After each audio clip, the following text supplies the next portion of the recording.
जय श्री राधा जय श्री कृष्ण। बोलो श्री बांके बिहारी लाल की जय। श्री राधा रानी की जय।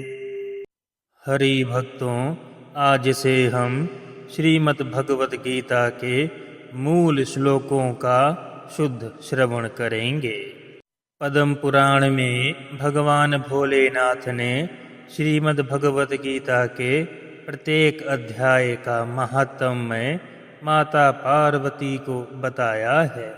यहाँ तक कि कई उदाहरण भगवान भोलेनाथ ने दिए हैं, जहाँ आधे श्लोक से ही कई आत्माओं को प्रेत योनि से मुक्ति मिली है। और इसका व्याख्यान स्वयं भगवान भोलेनाथ ने किया है। भगवत गीता के अध्यायों का महात्म्य हमें नारद पुराण में भी मिलता है और श्रीमद् भागवत महापुराण में भी मिलता है। हरि भक्तों, मूल ही पाठ क्यों? हरि भक्तों, इसका उत्तर है चाहे अर्थ समझ में आए चाहे ना आए, यह मूल श्लोक अपना कार्य सदैव करते हैं।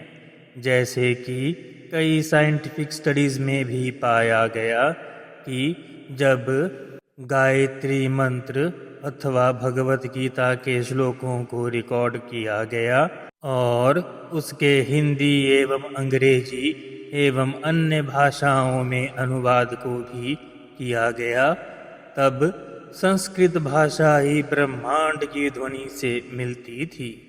अर्थात चाहे हमें समझ में आए चाहे ना आए, केवल ध्यान पूर्वक बैठकर श्रवण करने से ही हमारा शरीर, हमारे पंचभूत, 5 कर्मेंद्रियां, 5 ज्ञानेंद्रियां, मन, बुद्धि, चित्त और आत्मा पर ब्रह्म से जुड़ जाती है।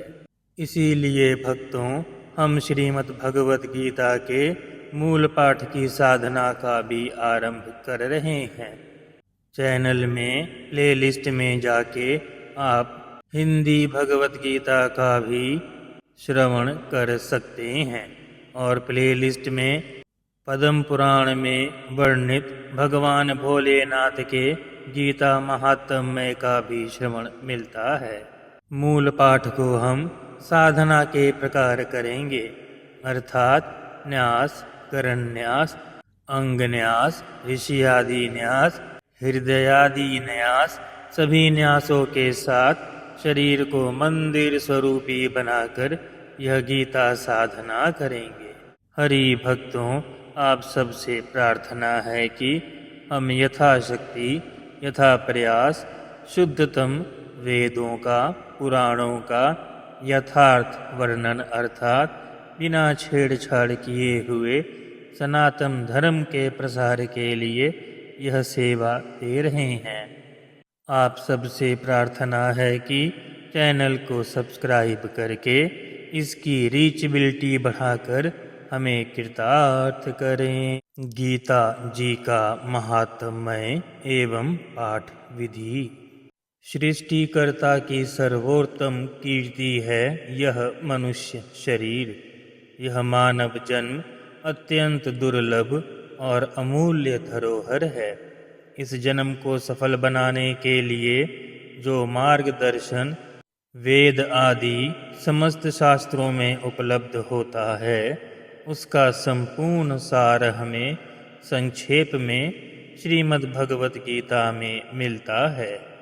श्रीमद् भगवत गीता साक्षात भगवान श्री कृष्ण की वाणी होने के कारण संपूर्ण मंत्रमयी है। भगवान ने स्वयं मानव जाति के कल्याण के लिए अपने मुख से गीता कही है। सभी मानव जाति के कल्याण के लिए अर्जुन को निमित्त बनाकर भगवान ने मनुष्यों को मोक्ष प्रदान करने वाली यह गीता प्रदान की है।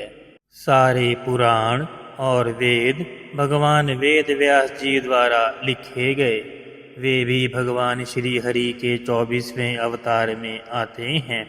परंतु स्वयं पर ब्रह्म ने अपने मुख से गीता का उच्चारण किया है। परिपूर्णतम अवतार पर ब्रह्म के मुख से निकलने के कारण यह दिव्य गीता मोक्षमयी हो जाती है। यह मानव मात्र के जीवन के उत्थान एवं कल्याण के लिए है।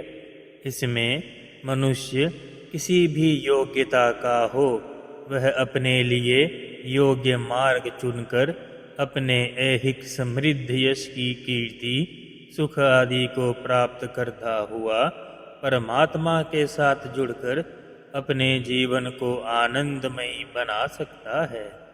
भगवान श्री कृष्ण ने यह भगवत गीता मानव कल्याण के लिए कही है, इसीलिए इसका पाठ सभी को करते रहना चाहिए। चाहे एक ही श्लोक पढ़ें, लेकिन स्वाध्याय अर्थात स्वयं जरूर पढ़ें, क्योंकि इसके स्वाध्याय से मनुष्य की बुद्धि परिष्कृत होती है, विचारों में प्रबलता आती है। वैज्ञानिक स्टडीज में भी पाया गया है कि संस्कृत और गीता पढ़ने वालों में ब्रेन के ग्रे मैटर में 20% अधिकता होती है। यह गीता और हमारी मातृभाषा पुरातन दिव्य भाषा संस्कृत भाषा की ताकत का प्रमाण है। इसी प्रभाव के कारण वह सही निर्णय सही समय पर लेकर अपने संपूर्ण जीवन को संतुलित रखता हुआ उसे कृतार्थ कर सकता है।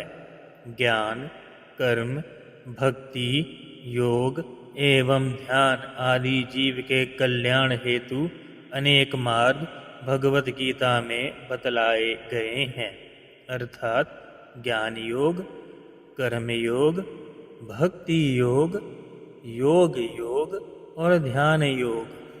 इसके अनुसार भक्त अपने आप जो मार्ग उसे अच्छा लगे वह चुन सकता है।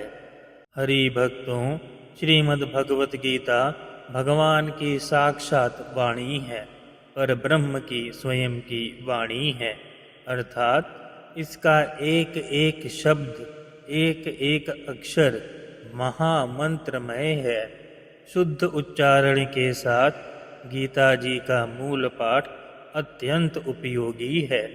भगवत गीता का यह पाठ अन्य ग्रंथों की भांति सन्नादि से शुद्ध होकर करना तो सर्वोत्तम है ही, परंतु फिर भी भगवत गीता मुख्यतः विचार प्रधान ग्रंथ है। अतः गीता कभी भी कहीं भी कैसे भी पढ़ने की छूट हमें महापुरुषों ने दी है, अर्थात अम्ब त्वामनुसन्धामि भगवद्गीते भवद्वेषिणी। भगवत गीता मात्र स्वरूप ग्रंथ है और छोटा बालक माँ की ओर जाते समय शुद्धि आदि की चिंता नहीं करता। इसीलिए भगवत गीता का चिंतन, उसके विचारों का अध्ययन सदा सर्वदा करते रहना चाहिए। इसमें कल्याण ही कल्याण है। श्रीमद् भगवत गीता की सबसे बड़ी विशेषता यह है कि भगवत गीता का अध्ययन करने वाले को अन्य शास्त्रों का अध्ययन करे चाहे ना करे, सभी शास्त्रों का सार अपने आप ही मिल जाता है। गीता ऐसा विलक्षण ग्रंथ है जो पृथ्वी के सभी मानव अपनी अपनी उपासना करते हुए भी अपना सकते हैं, चाहे वह किसी भी धर्म या पंथ के हों। गीता में मनुष्य के जीवन की सफलता के लिए उत्तम सद्गुणों का प्रतिपादन विशेष रूप से किया गया है। इसलिए सभी पंथों संप्रदायों का समन्वय करने की क्षमता केवल गीता में ही है, अर्थात सबके जीवन के सभी प्रश्नों का उत्तर गीता में अवश्य है, चाहे वह किसी भी धर्म का, किसी भी पंथ का क्यों ना हो। सभी लोग अपनी अपनी श्रद्धा में स्थिर रहते हुए भी गीता का श्रवण कर सकते हैं, क्योंकि गीता धर्म का विज्ञान है। गीता मानव जाति के कल्याण के लिए है। इसीलिए श्रीमद् भगवत गीता किसी भी प्रकार का भेदभाव नहीं करती। इसीलिए जिसने गीता को अपनाया है वह अपने आप विशाल दृष्टि को प्राप्त कर लेता है, और वह किसी का विरोधी नहीं, सबके लिए उपयोगी हो जाता है और मोक्ष को प्राप्त करता है। भगवान श्री कृष्ण से सभी वेदों और पुराणों का ज्ञान आशीर्वाद रूपी दे देते हैं। राधे राधे। कुंज बिहारी श्री हरिदास।